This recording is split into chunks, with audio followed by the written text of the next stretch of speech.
Okay, now I think I'm combobulated. So, good morning, everybody. Glad to see you all today. People were a little slow joining this morning. I guess people wanted to sleep in or something. Anyway, so we have at least one new person, Michelle Mandala. You want to introduce yourself? I just met Michelle last night at a Tech Council event, and she wanted to drop in and see what we're all about. Yeah, So, Michelle, you want to absolutely. just quickly introduce yourself? Sure thing. Hi, everybody. My name is Michelle Mandela Freeman. I'm based in Marana. I am new to Arizona. And as Steve mentioned, we just met last night. My day job is with the Connectivity Standards Alliance. We create open global standards for the Internet of Things. What compelled me to join today was this concept of digital inclusion. And one of the big premises of the standards we create is that using IoT and standards for connectivity is there to benefit everyone everywhere. So I was particularly interested in this org and what this team does and asked to sit in. So thanks for letting me come in and see how I can be of value. Sure. Glad to have you. Glad we had a chance to meet last night, Michelle, and that you got my email today. We have anybody else who is new this morning? I don't think so. So let's just jump in and get started here. So just quickly, hold on just a second here. Let me get down to the agenda. So this morning we have several things on the agenda today. Um, just a reminder that after the meeting, for anybody who wants to hang around after we end the meeting, and then anybody who wants to stay on and kibitz, we turn off the recording, and people who want to stay on and kibitz, share information, ask questions, or whatever. And that may be one person, it may be five people, it may be 10. We just never know. So it's just totally informal. So I wanted to mention that. Secondly, is just a reminder, I think you all get my newsletter, and most of you probably don't read it, but but anyway, I do try to capture both what's talked about at the meeting and also other information that I gather about what's happening in the state and locally and so forth, and federally. And so I try to include all that information in the newsletter. I was talking to somebody earlier yesterday, and they're saying, "Well, I just scanned through it, and that's fine. Hey, whatever grabs you. I know that not everything is of interest to you, but we do have links, contacts, and all of that information. And I do send out after those of you who have been around know that I do send out after the meeting. I send out the video, the registration list, and everything, so that you have all that information pretty readily available to you, including the chat. So I just wanted to mention that. And while I'm talking about chat, those of you who've been on meetings with me know that I tell you every time that you can download the chat. If you go to chat at the very top right hand corner, you'll see three ellipses. And if you click on that, you can click on that and save the chat to your computer. So if you've heard something or you want to see a link that somebody mentioned, you can capture that right away. So just wanted to mention that to you. So what's on the agenda this morning? Several things. Of course, we're going to get our updates from the broadband office and Michael Kendall, if you have anything from the Arizona Department of Education. And then we're going to hear from Angela Cruz. Angela's glad to hear you're feeling better, and she's doing some pretty amazing stuff, and they're doing some pretty amazing stuff over there at the university. And so we're going to hear from her. And then Reed Sharkey is back again with the Benton Institute to give us another installment of what do we know, what do we think we know, and what don't we know about what's happening in Washington regarding broadband and digital inclusion and so forth. So, Reed, we're glad to have you back again.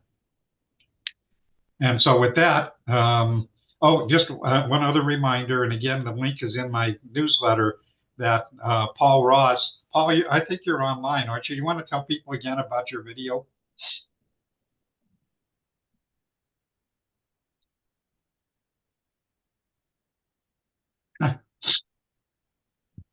You're muted, Paul. Okay, it's an Arizona broadband piece. It's a little musical item, dance, sing, whatever you want to do, but just enjoy.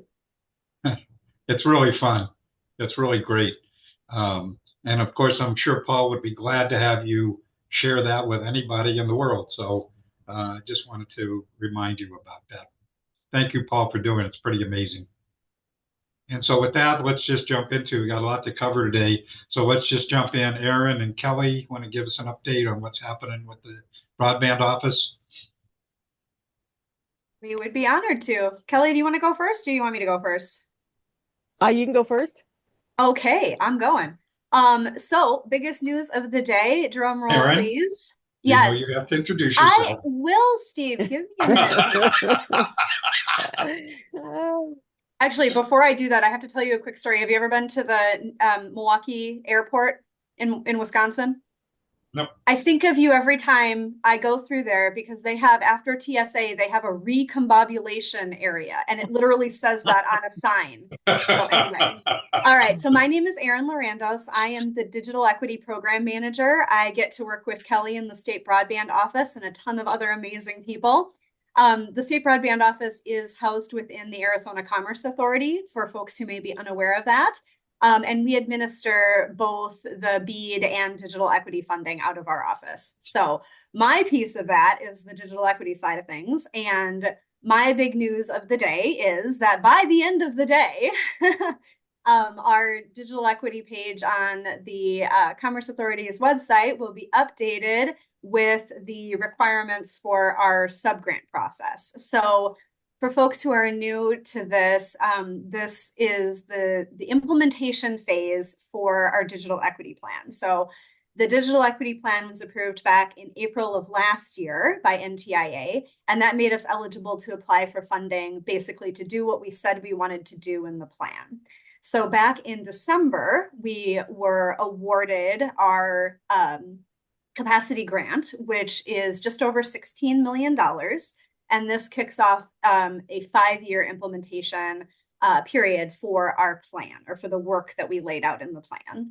And so because we are a very small team, and we know that there are tons of people across the state doing amazing things in this space, one of the largest mechanisms for implementing our plan will be to support the work that is happening in organizations across the state, be that established programs that deal with digital equity, or new things that people are wanting to test out.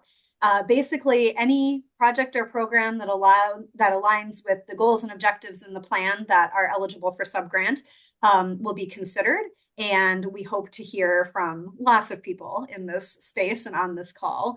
So by the end of the day, the kind of the rules and regs for applying for that funding will be available. However, we are not accepting applications until May 1st. So May 1st through June 30th is the window that we'll actually be accepting the actual applications. But we heard from a lot of folks, many of which are here in the space, that it would take time to get approval to apply. People needed to see what they were going to be asked to do before they could get that approval. And so we wanted to give as long of a runway as possible for that to happen, and to make sure that we truly are being inclusive and equitable in this distribution. So over the course of the next 2 months, we will be hosting 2 public roundtables, one on March 11th and one on April 8th. From 2 to 3 p.m. both days. And those will be identical. So whichever one works for folks is the one that you should come to. They will go over the requirements of the application process, answer any questions that folks have. We will track the questions and post publicly on the website the questions and answers that are provided. And in the interim, if you have nothing else to do today while you're waiting for that website to update, the biggest thing is if you're interested in applying, to familiarize yourself with the goals and objectives and see which of those best aligns with the work that you want to do. So that's my update. Any questions? Yeah. So Aaron, maybe you can explain, maybe you did, because I get distracted looking at some other things here, but You don't So listen to every if I word I understand, say, Steve? Come on. no, I just related to the meeting. So I'm not just up in la la land. Um, but so I'll try and see who's online and all that kind of good stuff. I'm just But kidding. if I understand correctly, so somebody can be a grant sub-grantee to apply directly to you, and then they can contract with contractors. Is that is my So understanding correct about that? So subgrantees can have subgrantees. So for example, if an organization wants to start, let's say, a digital navigator program, but then the people or the resources that they use to offer that service, they can come from someplace else. So there is the opportunity to sub grant. That will just need to be, detailed in the application. Any partnerships that you're establishing, we want to know that you've actually done that legwork, and then those people are on board. The sub grantees are not required, I guess is the right way to say. They're not required to adhere all the way up to all of the federal guidelines. So basically, it's like a step system. So I have to report to NTIA. My subgrantees report to me. I put all that together. I report it to NTIA. If a subgrantee has subgrantees, obviously they're responsible for their work, but that stuff isn't on all of the same rules and things like that you see in the original NOFO, if that's helpful. But yes, a subgrantee can work with other entities to do the work or to complete the project. Okay, thank you. I appreciate you clarifying that. Of course. Because that's pretty important, actually. Yep. And, a lot of that information, is, it's in the NOFO. And so folks who are applying as subgrantees, should definitely take a look at that original NOFO. There's information there. And as we get into that education phase, we do have additional resources that will point out.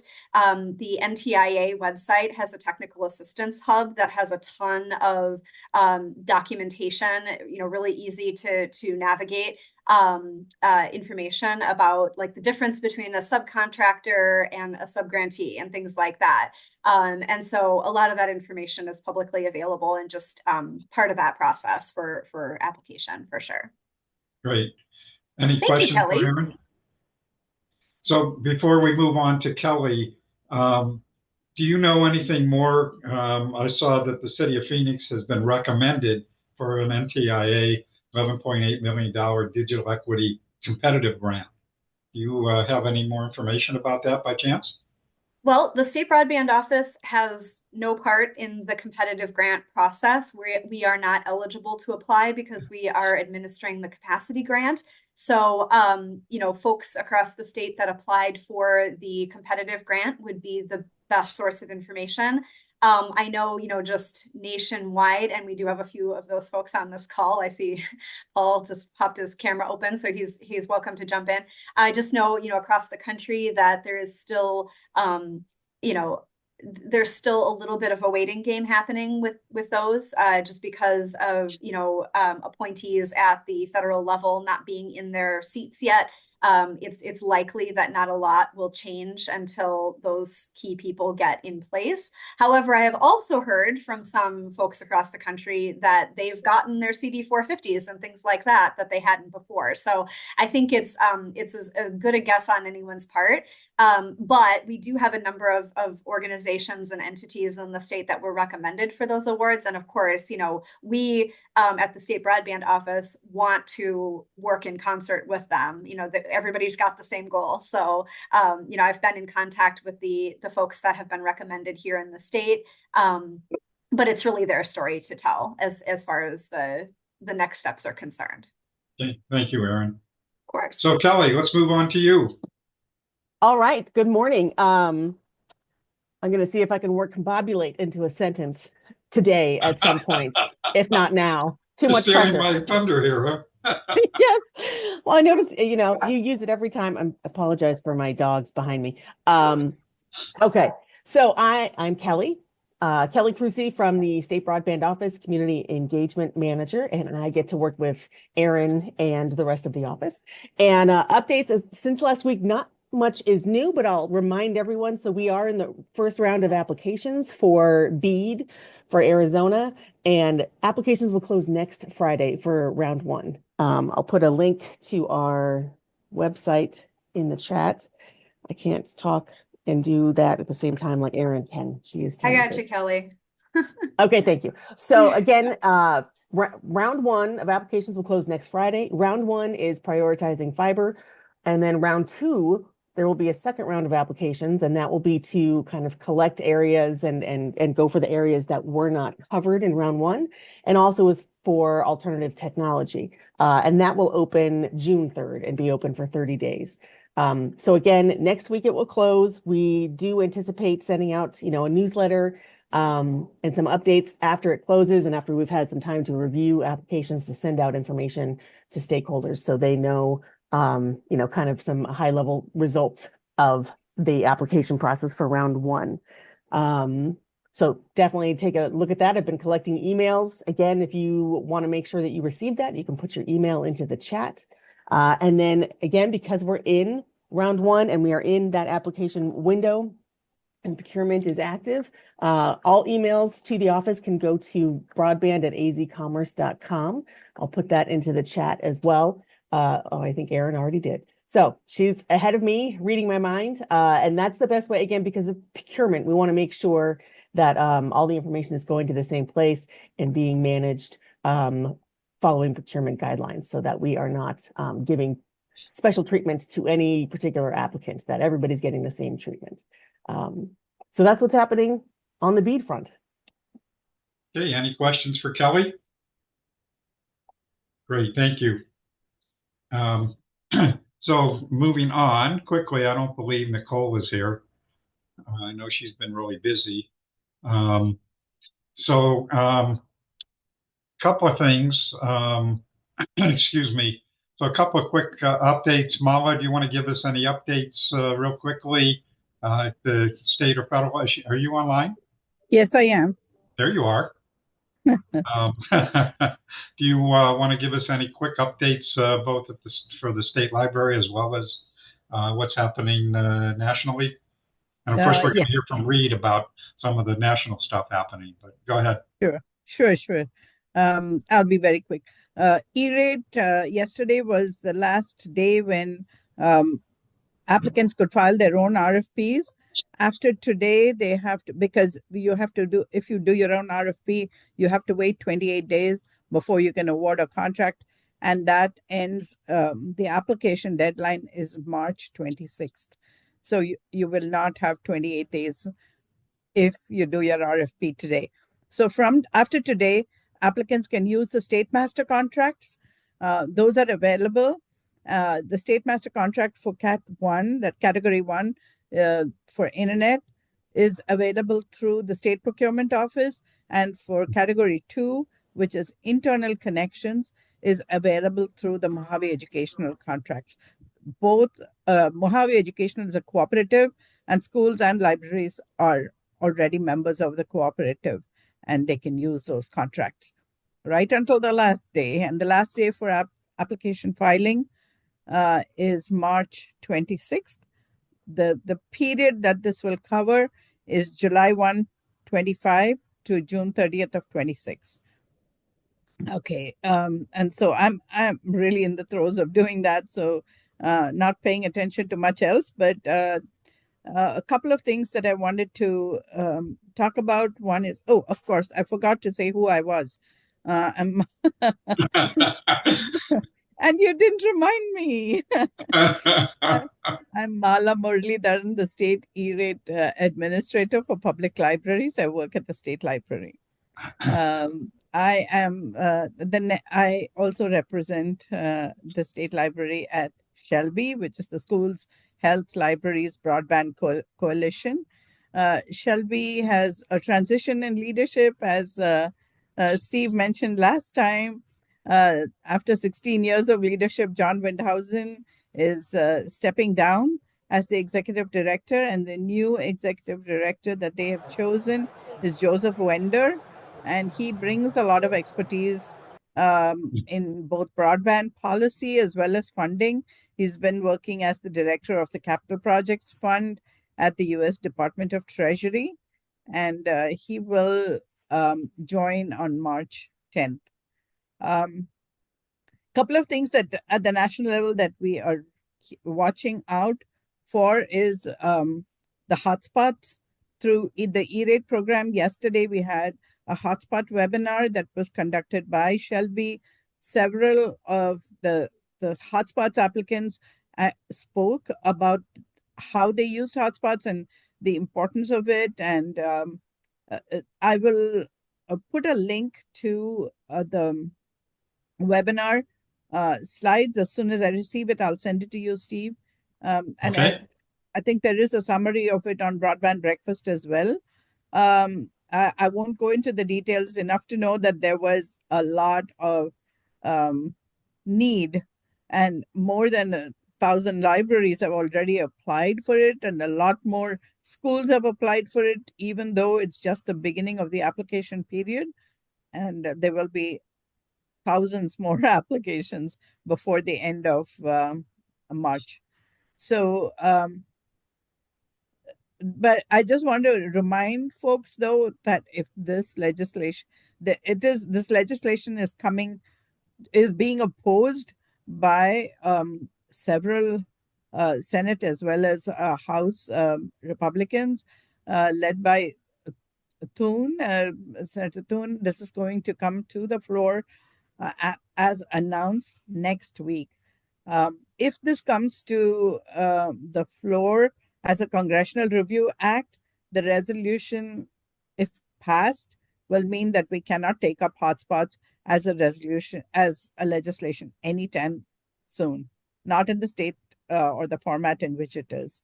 But I do want to remind folks that all is not lost, at least in Arizona, because AZ Strut is the organization that does recycling of computers and computer parts. They are offering hotspots at, if I'm not mistaken, $30 a month and with a $50 deposit. No questions asked, no documentation to be retained as required in the E-rate program. So that's one. The Eyes on the Board Act, again, is another one that is being opposed. This is Kids Off Social Media Act that Senator Schatz put on the table. Senator Cruz is a big supporter of this. He says that the schools may not receive E-rate funding unless they limit or ban student access to social media or limit access, filtered access to social media. So this is also hotly being debated. And the last thing that I want to say is that USF funding, we are watching that really carefully. At the Supreme Court is doing a hearing on March 26th, I think, if I'm not mistaken about the date. And there has been tremendous support for the validity of this. Last month, there were several petitioners that filed amicus briefs defending the USF, arguing that the commission has the authority to assess fees on telecom providers, and this can be used to support the 4 programs that it supports currently, E-rate being one of them. Any questions? Otherwise, I'm going to hand it back to Steve. Okay. Any questions for Mama? Okay, thank you, Mama. So, Anthony, are you on? Anthony Constantini? I didn't see you. Are you here? Yeah, I'm on. Oh, there you are. So, Anthony, I have not been good. I keep putting you on and this time I wanted to remember to put you up front here. So, do you have anything to talk about regarding the state library and digital inclusion work? Right now we're just, looking forward to the capacity grant information coming out, and we'll be looking at that, and really just exploring options there. But no other updates as far as we're concerned, on my Okay. end at least. Okay. Thank you, Anthony. Michael Kendall, do you have anything new to add from the Department of Education? Sure. This is Michael Kendall. I'm project manager with the Arizona Department of Education. I manage a lot of network infrastructure projects. In addition, all of the broadband expansion work. And focus on our office is we provide support for Cat 1 special construction. So we haven't seen a lot of new activity the last week or two, new requests for funding and the rest. But we do have probably half a dozen projects that are in flight. And one thing we do in our office is that we meet biweekly with representatives from the school, if they have E-rate consultants, the general contractor, and their carriers, and we talk about basically construction updates. And we assist, especially if there's some dependency on other agencies, and basically assist any way we can with maybe they're having difficulty with permits right away and that. So that's a little bit of what we do in the office, and so it's kind of, I would say, in general, just business as usual. Not a lot of new requests, but just trying to keep the other projects moving along. So, I Michael, have at for some this week. point, we might want to have you provide a little more detail about the projects you're working on and understanding the funding and what you're doing with the schools. Okay, I'll have something prepared for next week then. Okay, sounds like a plan. Any questions for Michael? So, a couple of quick things before we move on. So I saw, so Sharika, you got an event coming up, and so I don't want to forget that. I want to give you a chance to make an announcement. I know you're looking for people to participate, so take it away. Yes. Good morning, everyone. My name is Sharika Jackson. I am the founder CEO of Future Starts Inc., which is a nonprofit that does STEM programming in the South Phoenix and Maryvale community. We will be hosting our 10th annual Hands-on STEM Fair, which is a big party celebration. We're looking to have about 30 different STEM activities this year. In the past, we've had about 20. We will be hosting at least 10 of those activities. So we're trying to find at least 20 organizations or businesses that have hands-on activities that you would like to bring out to the kids in this area. Our goal is 400 to 500 participants, but you would only need to bring about 200 items because there's so many things that they're going to be participating in. It's the largest event in South Phoenix. The population is 98 to 100% people of color where STEM education is needed. So I know Steve has sent out the packet before, but I will drop my email if you are interested in the volunteer or providing. There is no fee to anyone. We provide the tables, chairs, and the tent, and we will also have food trucks out there this year, as well as a mobile mammogram for those that maybe have never had a mammogram. They will be able to get a mammogram. So hope you or your organization can come out. Some of you I have sent it to already. If you didn't get it, let me know, like Mr. Ross or anybody else that I have personally sent it to. Would love for you all to come out. Thanks. Good, thanks, Sharika. And if you can't do it, but you know somebody who can, please pass that information on. Sharika does some great stuff. And one last thing before we get into our main presentation this morning. Well, we've got two this morning, but Rory Conaway, haven't seen you in a long time. Glad to have you back. It's good to be back.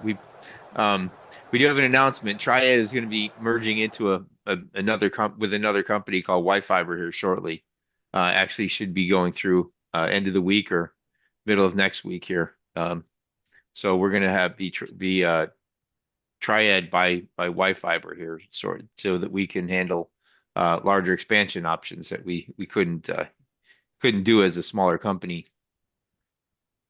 So, Rory, we don't have much more time today for this, but would like to hear more details about that at a future meeting.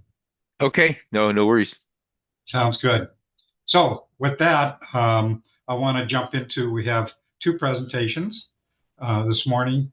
And so the first one, I want to introduce Angela Cruz, who's Director of Programs and Operations with the University of Arizona Institute for Computation and Data-Enabled Insights. And she also is a data science instructor with the University of Arizona College of Information Science. And so, Angela, I'm going to turn it over to you. Do you want to share? Yeah, I can make sure I can get I my will, print I up. will stop sharing. Oops, hold on, give me 1 second.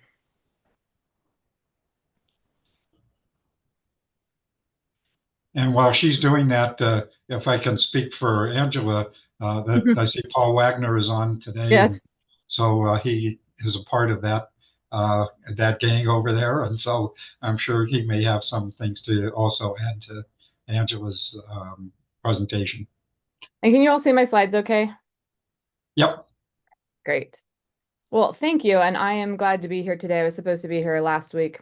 My voice is still a little froggy. I might have to pause to get water. Stay healthy, take your vitamins, sleep well, everybody. So I'm Dr. Angela Cruz. I am the director of our programs and operations, like Steve said, for the Institute for Computation and Data-Enabled Insights. We are housed on the research, innovation, and impact side. And so we are part of the research institutes and centers within RII. And what that means is that we really take in the land grant mission of research and the mission, and then we also support all types of faculty and staff and students across the campus. So we're not dedicated into only one college. I do teach for the College of Information Science. My colleague, Dr. Wagner here, he teaches within CAST, but we also collaborate extensively across campus. So, as important as it always is that because we are our land grant, we also do our land grant mission, and that is that we respectfully acknowledge the University of Arizona is the land and territory of Indigenous people. Today, Arizona is home to 22 federally recognized tribes, with Tucson being home to the O'odham and the Yaqui. The university strives to build sustainable relationships with sovereign Native nations and Indigenous communities through education, offerings, partnerships, and community service. And so with everything going on, we are within our group still pushing this mission forward wholeheartedly.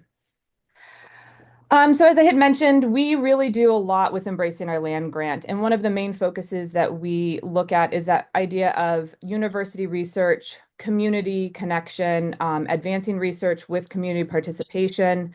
We really like to work towards advancing education for our K-12 and K-14. Really, it's even the in-between across the state. And so we understand, and why we're really excited to be here is we understand the connectivity issue across our state is one of the biggest constraints that affects our opportunities for education. That also is part of us wanting to pull our research across the state to increase the economic development for the state. And again, it's very difficult to have a lot of economic prosperity without this really reliable connection. And so it's one of the areas that we work in within ICDI. And so I got our little land grant mission here. There's a really great one pager, and it really is the history of how we've really wanted to structure the U of A as connecting research to our communities and the benefits for our communities. So a little bit about who we are. We were established by we were established by the Board of Regents, which was a little funny. It's a funny story and a delayed of it, but we were established by Board of Regents in about 2022. Our executive director, Barney McCabe, who's usually on these meetings a lot, and he might be here, I'm not sure, but was the director that has come in as our executive director. Barney was CIO for New Mexico, was also working as a director out at Oak Ridge National Lab. And came in really to start building out the idea of increasing computation and just the idea of knowledge of data, just writ large. That was one of the main goals that ABOR recognized the technology move was going to be very big, and we had to have a resource and a center that was going to help leverage that across the state through the university, right? So we wanted to bring the research out. I joined in October of 2022 with my colleague Stephanie Doster. And together, the three of us and a great admin assistant worked really hard for about a year as we started to build up our program. And with that, we've started hosting out workshops, connecting with other universities, connecting with other conferences to find out how they are working successfully within their state to look for models that we can maybe bring over to help not only all of our faculty on campus, but how we can leverage that over to some of the state needs that we have. And then let's see, we had in about the end of December, let's see, yeah, so the end of 2023, we had Ash Black join, and I believe Ash has also been to some of these meetings. He's the director of our AI industry program. He runs a really great organization or program out of there called AI Core. We'll get to some of that and some of the work he does in a little bit. Dr. Tyson Swetnam runs our open science research, and that is a lot of the focus on the high performance computing, infrastructure, all of the data cycles, everything that has to do with making research really successful in a new emerging technological world. And our newest director to join us is Dr. Paul Wagner, and he is the director of our Cyber Science Academy. He's also a professor out of the CAST program, and so he really brings in that cybersecurity component. We always think about data, we think about artificial intelligence, and in that area, sometimes we talk about emerging technology. Infrastructure, connectivity, you really can't do any of that well without having well-trained cybersecurity individuals. And so we want to bring that to the state as well. And then we have a really wonderful support team that comes in with our program managers, our executive administrator. We help host events that are really important for not only the campus nationally, but also for the state, and spending some of that out also within the communities around Tucson. So some big high level concepts essentially of what we do with that land grant mission as part of our lens of how we move forward is we like to build connections with U of A, local, state, national communities, and it's the overarching idea is to address the issues that are related with AI, computation, cybersecurity, and data as the part of we figure is going to be part of every kind of grand big challenge that's going to be out there. We like to work with we are working currently now with our stakeholders, excuse me. And we really want to start working on increasing our Arizonans' access to advanced cyber infrastructure. And that's going to be, again, everything from connectivity, hardware, software, and peopleware. So we can't have any one thing without a well-trained workforce for our state and without access to really great tools and materials. Through that, we like to build connections with our K-12 educators, and in that, we're enabling pathways for students to start understanding what these new future careers are, what these technologies are. So we do that with some engagement directly with students, as well as train the trainer or train the educator type models where we can get that information to our educators across the state.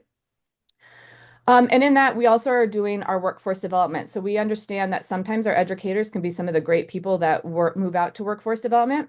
They are trained in our future workforce development, but we like to take this information and where we're growing one of our areas is out to more of a continuing education so that we can continue to support current Arizona employees, individuals in building out stronger skill sets to be able to be ready to meet all of the new emerging technologies that are coming forward. And then with that, we are also supporting our campus with advancing the research across campus. So we work on multiple grants and opportunities, support hardware, and different types of matching opportunities to advance the research on campus that we hope then will bring out to our community and to our state. So when we talk about a little bit about our building connections, what I wanted to do today was just tell you a little bit of the highlights that we've done. Like I said, we've only really been in name for about 3 years. We've been in full force action, I would say, for this past year. So we're a new institute and we're growing, and there are so many options and opportunities out there, but we've not had necessarily the bandwidth to increase our access to partnering. But that is one of our biggest goals this year and the next coming years. So I'm really excited to be here, and I'm taking copious notes about all the great things everybody's doing. And I'll make sure I get my email in the messages too when I'm done here, because I think there's some wonderful opportunities for collaboration. One of the big things we do is with the Arizona Department of Education and our partners in societal impact, we run a program called Natives Who Code. And this is really increasing computer science for Native American students across the state. So we have a lot of educators that come in and we teach them different ways to engage with predominantly, when they're teaching predominantly Native American students within their schools, how to increase the access to computer science programming, how to make it very engaging, but really also those ideas of how those students can take all of that information back to better their tribal nations. We work with some national agencies. We've started building out partnerships with those. And really that's looking at some of the intersections between, right now we're working on agriculture and renewable energy. We have some other partnerships we're looking at with DOE that are interested in some of the work that our faculty are doing. So we want to create partnerships out that benefits the United States as a whole, and just advancing research in that way as well. In some of that, we also do a lot of conference connections. So we've got larger grants. We've gone for some of the larger NAIR grants, working towards the AI federal grants. That's, obviously a little bit on pause, and we've got a lot of stuff in the cooker that we're waiting to have reviewed. But again, as stuff changes and new opportunities come up, whether it's local or national, we want to be able to start partnering with some of the organizations across the state. One of the things that we also do is we do a lot of programming across the state, and I'll go more in depth on that. But one of the things we've done are the county and Tucson connections that we've made. And in this, we'd go out and we do a lot of workshops, seminars, we do trainings, and it's really in supporting the AI development. It can be cybersecurity development or just data information, so people can start thinking about their organizations and assessing what they have as data. One of the great programs that I think are very cool that are students led, and these are predominantly undergraduate students, is they've built out virtual XR and digital twin mappings of the county. So it's creating a county tourism engagement for AI and then having some interaction in there. And then they did a digital twin of Colossal Cave. We've worked with City and Tucson on talking with them about how to build in AI and doing some more of the machine learning, mapping that over into some automation for them. And then we've gone in to do consulting with local businesses and then some of our schools as well. And so one of the big things that we are looking to grow this next 3 years as part of our agenda is really to help Arizonans access to advanced cyber infrastructure. And again, we talk about this really largely because there are so many components to it. And recognizing that we have a lot of researchers on campus, a lot of wonderful students on campus that can help fill in gaps, step in and help with opportunities on grants, programming. And so our current focus that we are currently working on right now is we have a Southern Arizona Education Data Commons, and we are also working on a statewide, excuse me, with the Tri-University effort for Arizona Health Data Commons. These really came out of the last administration's Office of Science, Technology, and Policy, where we recognized, the leadership then at that time recognized during COVID that there was a lot of mismatch and connection between data and communities, counties, states, and there was a lot of missed opportunities for advancing healthcare options there. So with that, the initiative out of the OSTP office and their data science focus, we're interested in how we can encourage states to create these data commons of shared health data, and how do we deal with the security, the privacy, and the responsibility with that. So those are two groups that we've been working with here in Arizona right now to start building these out. It's a longish process. It is not going to happen overnight, but we've got great stakeholders at the table and we're working on those strategies. One of the ways that we are able to do that is through Cyverse. And so I really encourage folks to check out cyverse.org. They're through our colleague team, the Data Science Institute. And it is really an opportunity for access to high performance computing, various ways of really responsible data storage and management. So we think about fair and care principles in this area. There are different security measures that go around that. So we're working really closely with Tyson Swetnam, our director. He is one of the co-PIs on this. So we work on building this platform, which is a former NSF funded program, to become now a big statewide opportunity for us to start working to have responsible data usage and how we share that out. So our future focus, like I said, is really broad. It's this idea of this economic growth. So we've got a lot of things to think about what that means for different regions, for different communities, and how we can support them. In some of that, we are working on some advancing of agriculture and mining technologies through our partnerships. And then the other big one is getting that connectivity across the state through our science drivers. So we previously know that there's a lot of opportunity federally if we can demonstrate out science drivers for some of our rural schools and we can get some of that connectivity. And so some of the work we're doing is starting that as that pilot opportunity for connectivity and then going through and looking for donations, foundations, and other opportunities to create that sustainability. So we do work on K-12 and increasing that pathway to our emerging technology. And we use emerging technology as this broad term because there are just so many components when you say STEM even, or just technology, or computation, or data. So we've been lumping everything together in this emerging technology because what we all know is that there's just this continuous growth that is happening. We're all seeing it in the news, we're feeling it. So we are really looking at all the elements that are important to support the continued growth and innovation there. And one of those was bringing in our colleague Paul Wagner to do the Cyber Science Academy. And Paul, I'll do a brag about you here. Paul is just a innovative thinker, moves forward, rapid fire, bringing this information to our schools and communities. So I highly recommend you go to our website. He's got some really great programming going on. It's bringing that awareness to students, but then also taking that out again to the educators so they can start building that into some of the language they're doing with their curriculum. Besides the fact of looking at building out a big opportunity for the entire state for that security operations center. So we can get people focused in on workforce opportunities, internships, but also then supporting our businesses, local or public institutions as well across the state. We also partner with SARSEF, and in that we are working on a lot of teacher professional development. So about every other month, we're hosting out an artificial intelligence in education professional development. And really the focus there is how to help educators know how to use AI, especially just generative AI, when we think about ChatGPT or any of the other tools on helping them with making their curriculum stronger or making, using it as a tool and a resource so they can get back some of their time. We also support out the ACES camp, and that's our middle school girls from underrepresented populations. And we are bringing out all kinds of fun career in education and STEM. This year, we're supporting out hardware chip design, so chip manufacturing, thinking, and engineering.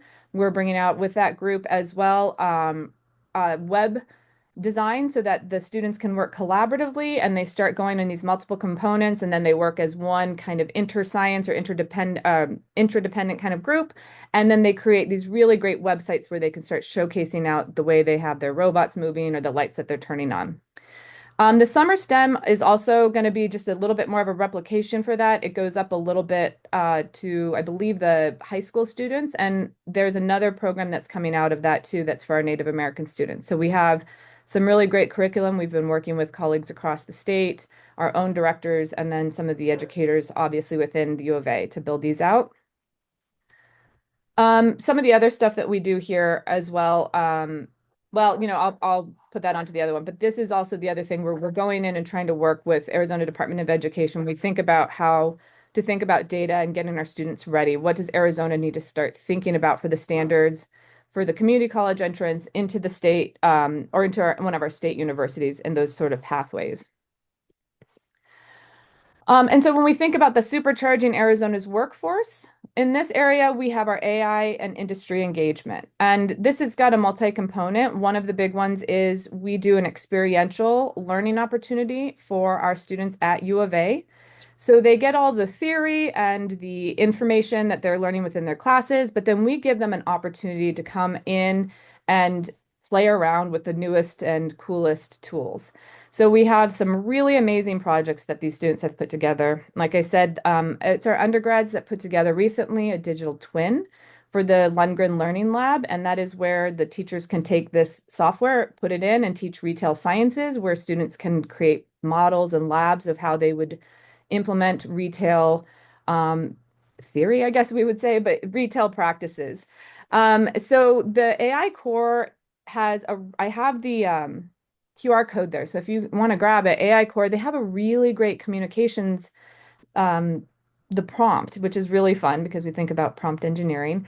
And I think they come out every month, and it's just this really great in-depth student-led communication about where we are in the world of AI. So our students write all about the newest things, how they've tested different tools out, their opinion pieces. I think they've started generating some really fun crossword puzzles that are super silly, but really cool. And I will say, if you like crossword puzzles, definitely check it out.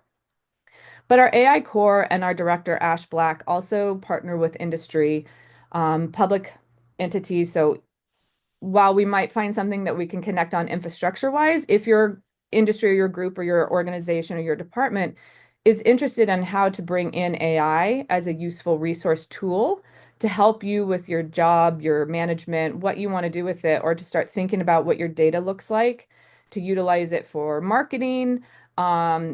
We've got a couple projects where we've sorted through, say, large documents where we can start finding the red flag in something that would hinder a opportunity to move a contract forward, right? So we can do all kinds of work.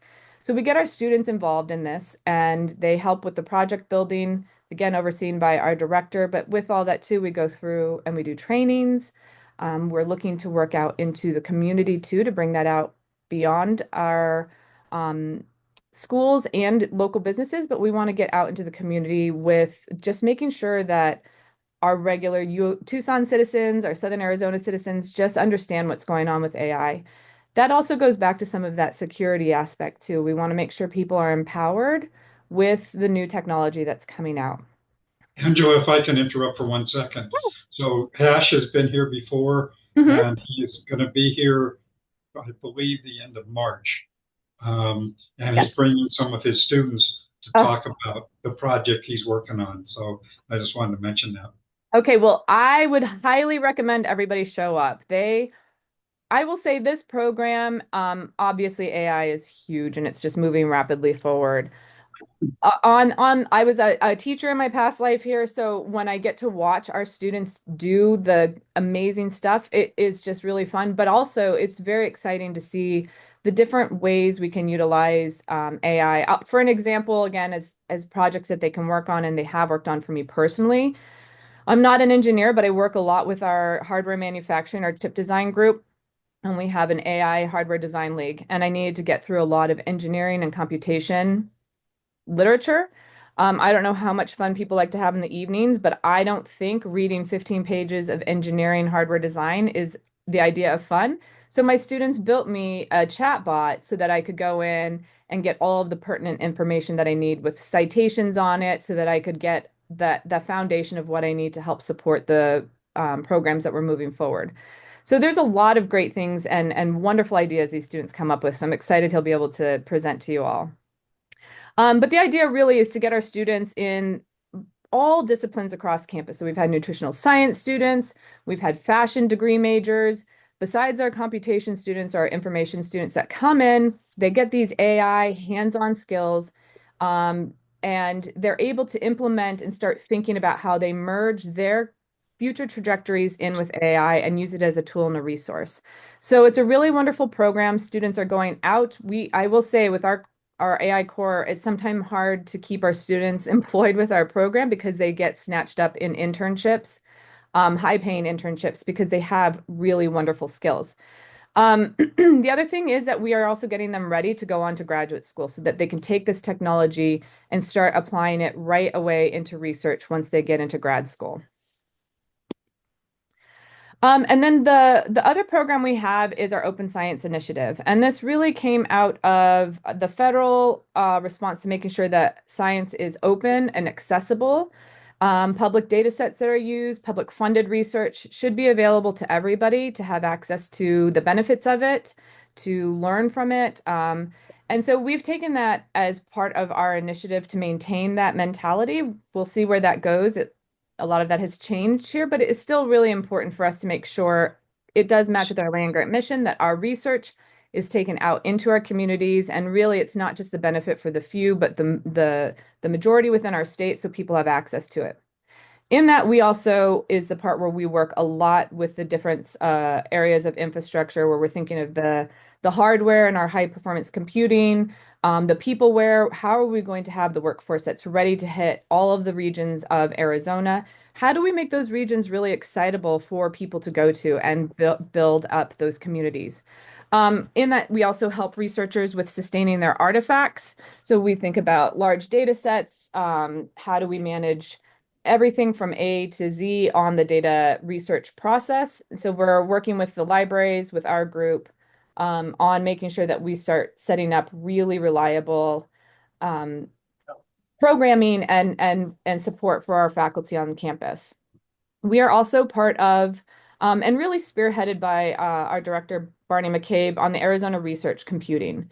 And that's where we're really trying to build out the tri-university high performance computing, that we can be these hubs that help out the regions that we are closest to have access to better infrastructure, better knowledge. So that is a really exciting program that we've started working towards building out and getting it stronger. Oh, there's Paul. I don't know if you even knew. This is on our base deck of slides, so I'm glad you're here. But this is Dr. Paul Wagner. He's my colleague here. And really, again, what we're really thinking about in ICDI is bridging academia, industry, and everything in between to help Arizona prosper. We have so many wonderful resources here. It's a really great state that our team just really is passionate about supporting and watching it grow and really, really flourish. We have a lot of wonderful opportunity coming forward too with chip manufacturing. How do we make sure that everybody gets a part of that opportunity? And so we're working towards that. A lot of it is through our hands-on opportunity, getting access to training. And so when we were coming in here and why I was so excited to join is that I've just today hearing what everybody's doing, my light bulbs go off. So one of the things I want to stress is I would love to be able to meet with folks. If you think you see somewhere you just have a question, there's likely an opportunity that we can help support some sort of an opportunity that we can find together moving forward, or we can find someone on campus or some of our state colleagues that we think we can find a good collaboration. It is one of the reasons why ICDI is here, is that we want to push this forward for all of you, as well as just the state and our communities in general. So I'll leave this here. Our website is datainsight.arizona.edu. We do have an Instagram page, and you can find us on LinkedIn. Our wonderful marketing team does all of this cool stuff, and I have no part in it, but I love being able to see when I get on Instagram and I can see, oh, that's my group, that's our team. So if you like to follow that, you can sometimes see the fun things we're doing. A couple quick updates that I think would be interesting for folks to come see. At the end of March, 22nd and 23rd, it's a weekend. We're having our Hack AZ. We are revamping out and invigorating up the Hack AZ program. It, like many things, paused during the pandemic, but we're going to have some of University of Arizona's, I would say, I think all of the students are brightest, but super engaged and excited about technology. So I'll be teaching some courses on web scraping. And if you want to, I've got some fun activities the students will do is innovative data set building. I'm teaching a course on introductory to Python and GitHub, but we have all kinds of other projects. And our AI core team, Ash Black, is teaming up with Biosphere to create mini large language models that are focused in and will work together, because we want to start thinking about food sustainability. And then the exciting part for the students is how to take that out and consider using that information in space. So those are some fun things that are coming up in March. We also have our Women in Data Science event that will be, I believe, March 27th, whatever, or 28th. It's that Friday, I believe. Dr. Catherine D'Ignazio is going to be coming in as our key speaker for the WIDS program. She's a fabulous data scientist, does a lot of citizen participant research, works a lot from unique theories on how we start thinking about the equity on how we use data, how we've collected data, and how we advance data forward so that everybody can be engaged with the participation in data science and our algorithm building. So I think those are the two big key things. Our U of A website and our website specifically too will have some of that information up as we start having events as well. So that's a lot. I feel like I can talk forever. And Angela, that's I think I know why you now work from what, 6 o'clock in the morning to 6 o'clock at night. I gotta say, our new program manager, Amanda, every day I see her when I come into the office, I always tell her I'm so happy she's here because I actually can get weekends off now. But Good for you. Well, I'm sure people have a lot of questions and all, but I do want to we only have a few more minutes left in the meeting, and I do want to give Reed at least a few minutes, and maybe we'll reschedule him. Reed, I apologize that we're so running let's a make little sure he late. has time, and then I'll put my email in here, and I will put I can put our general email too and our program manager. So if you have any questions or, some of the stuff we're doing, you can think of somebody we might be a great partner with or should meet, please feel free to reach out to us. We're always happy just to let Aaron know and Sharika know. I will be emailing you. Mala, I probably will be emailing you. We've got hearing some of the work you're doing. I think that there's some really great overlap. And then Michael Kendall, I also wanted to connect with you too about some of the stuff with AZ Department of Education. So, but thank you for letting me share all of my fun stuff. Thank you, Angela. It's so great. We hear a lot about ASU, and it's just really great to hear of course, I'm biased being down here in Tucson, but it is great to hear about some of the great work that the U of A is doing. And so, again, I wish we had more time because I'm sure people have lots of questions and exploring opportunities, but please contact Angela, and we may even bring her back for another more discussion kind of thing. But with that, I'm going to shift over to Reed. And Reed, again, I apologize, we're running a little late, but do you want to share a few things, and maybe we'll bring you back again also? Sure, yeah, happy to. And yeah, no problem at all. Really great presentation. Was happy to sit through it and learned a lot. So thanks, Angela. I'll move in kind of rapid fire, and would love if this is more of a conversation, if people have questions about anything I say or something I don't say and maybe I forgot, or one of my colleagues can answer a question better at federal level. I'm happy to make connections there. So I'll start, and a lot of this was covered by all the great folks who've talked throughout the meeting. So I'll start with kind of briefly talking about the confirmations and appointments at the federal level, and kind of as they relate to the BEAD and DE programs. First off, not an appointment or confirmation, but we just got word and announcement yesterday that next Wednesday, the House Energy and Commerce Committee will be having a hearing with the title Biden's Broadband Blunder. So you can imagine how that is going to go. That's, I believe, representatives from Kentucky and a couple other states are introduced that hearing and are working on that. So that will mainly focus on BEAD and highlight a lot of the cost saving, what the Republicans are branding as cost saving changes that they hope to impose on BEAD in one way or another. And I'll get to a couple of those in a moment. But moving to Howard Lutnick's confirmation, who is now confirmed at Commerce. There's not a whole lot that he has said directly on BEAD. He, in his hearing, in his confirmation hearing, he was asked a couple questions about BEAD, namely one about non-deployment uses of BEAD. He was asked by a Republican member if he would ensure that all money in the BEAD program is spent on deploying broadband infrastructure, which those who are familiar with the BEAD program will know that there are cases when all of the broadband money is all of the infrastructure needs have been met as identified by the BEAD program. There are non-deployment uses, but he didn't seem to know about that and said, no, all of the money will be spent on infrastructure, which rang some alarm bells for folks in the space.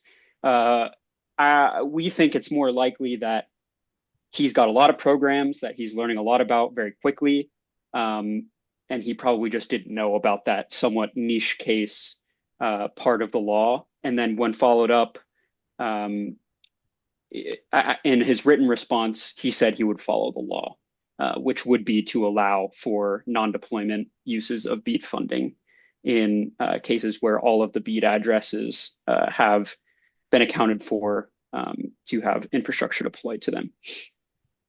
So as far as Lutnick's views go on the BEAD program, they are, that's pretty much what we know at this point.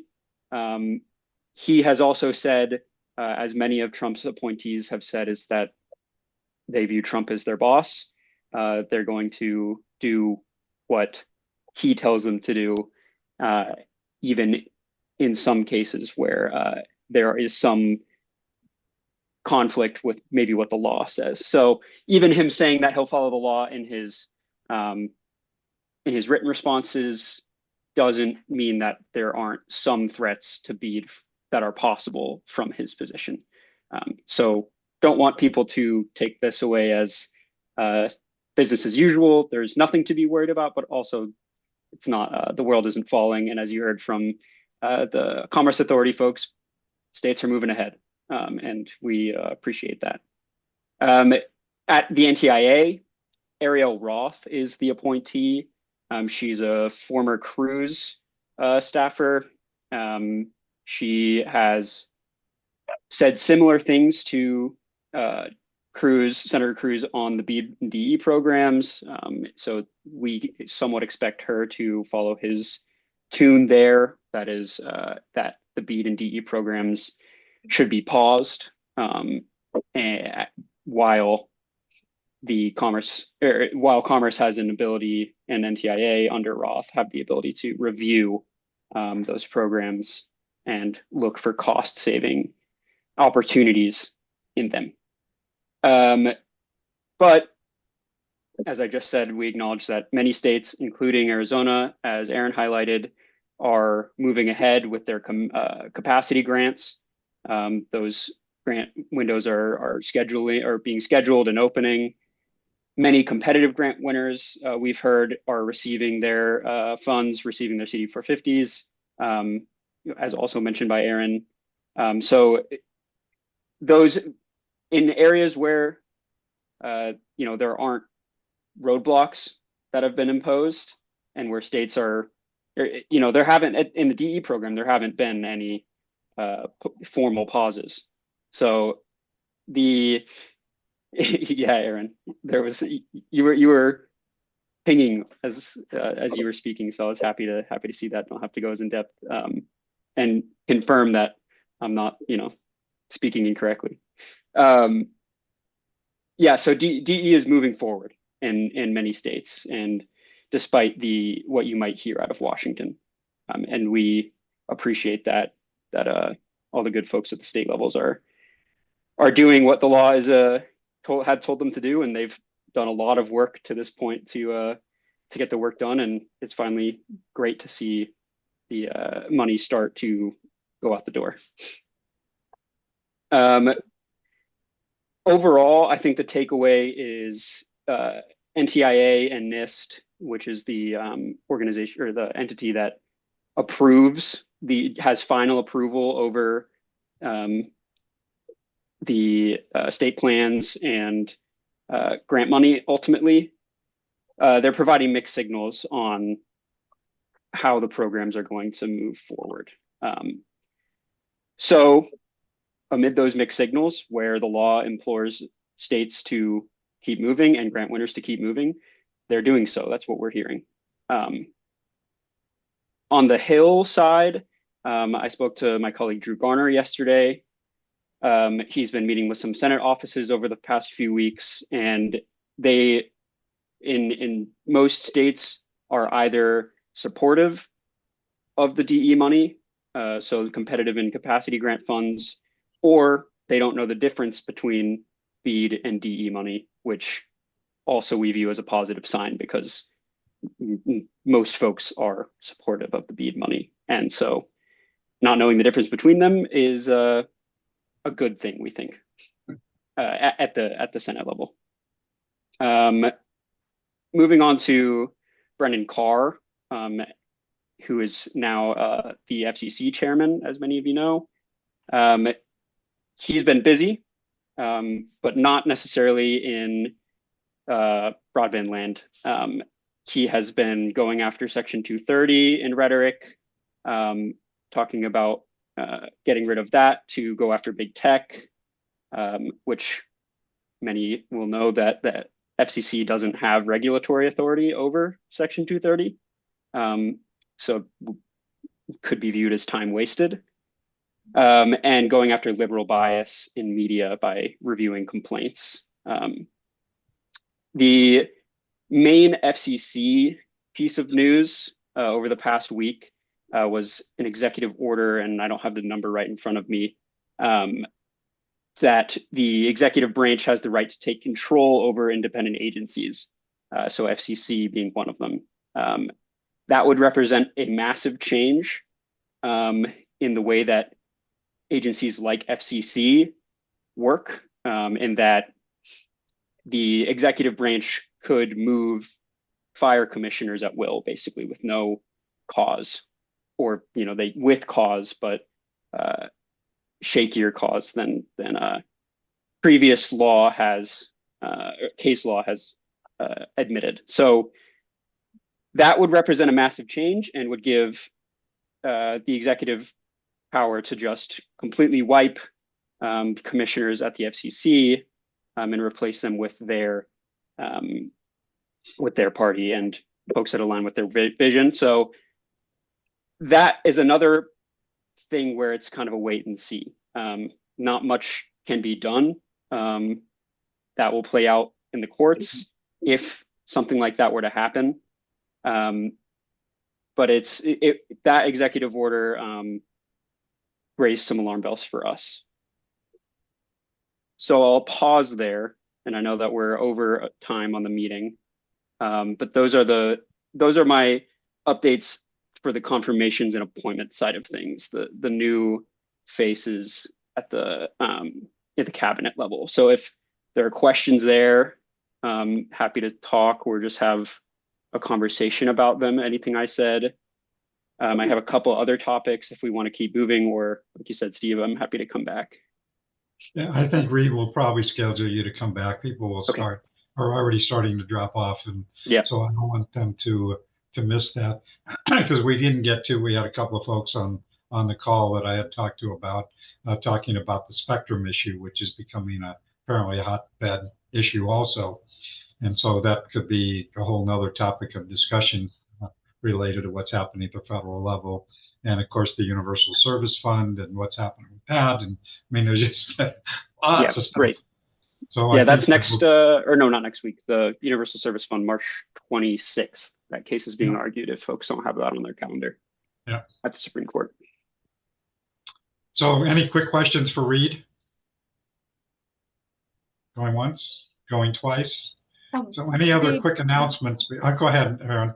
Sorry, I threw this one in the chat. This one just dropped yesterday, so I'm not sure if you've had any time to analyze it yet, but I'm wondering if you have any thoughts that you can share on specifically the section of the implementing DOGE one that came out yesterday, reviewing the already established contracts and grants, and if that is one of concern for us specifically. Yeah.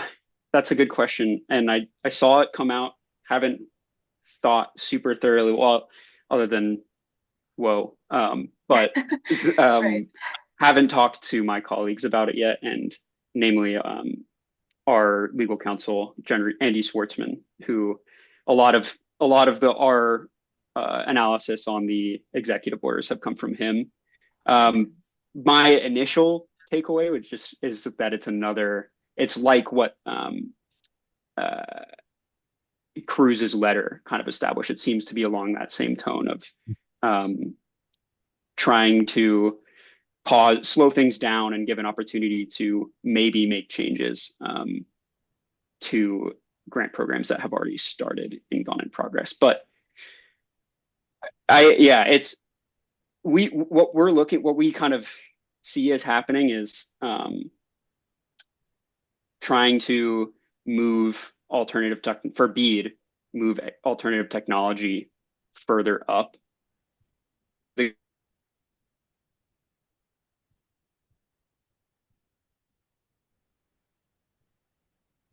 Reed, I think we lost you. Well, yeah, did he freeze?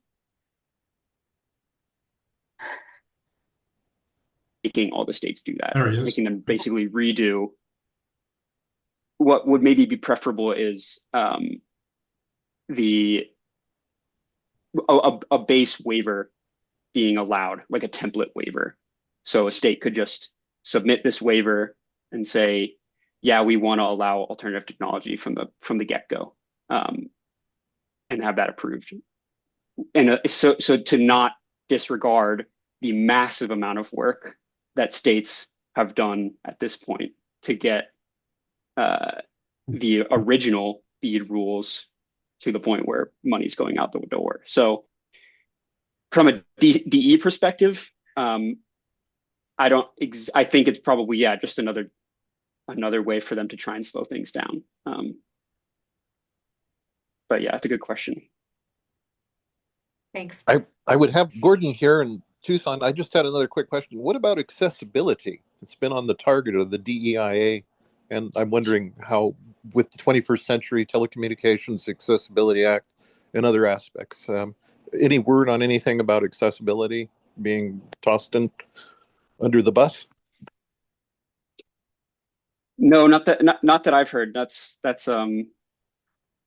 yeah, I think you would probably maybe have better insights to that than I at this point. Can you elaborate what you mean by accessibility? Well, within the 21st Century Telecommunications Act requires captioning on television and movies. Oh, okay. And things of that nature. And then accessibility, the DEIA people that were all let go, accessibility for websites and for content. I see. Yeah. Yeah, no, I don't. That's a great point. Great question. I don't know about that. But thank you. Okay. Any other questions for Reed? Okay, any other quick announcements before we go to kibitzing for anybody who chooses to stay online? We're already kind of over time, but I'm going to stop the recording and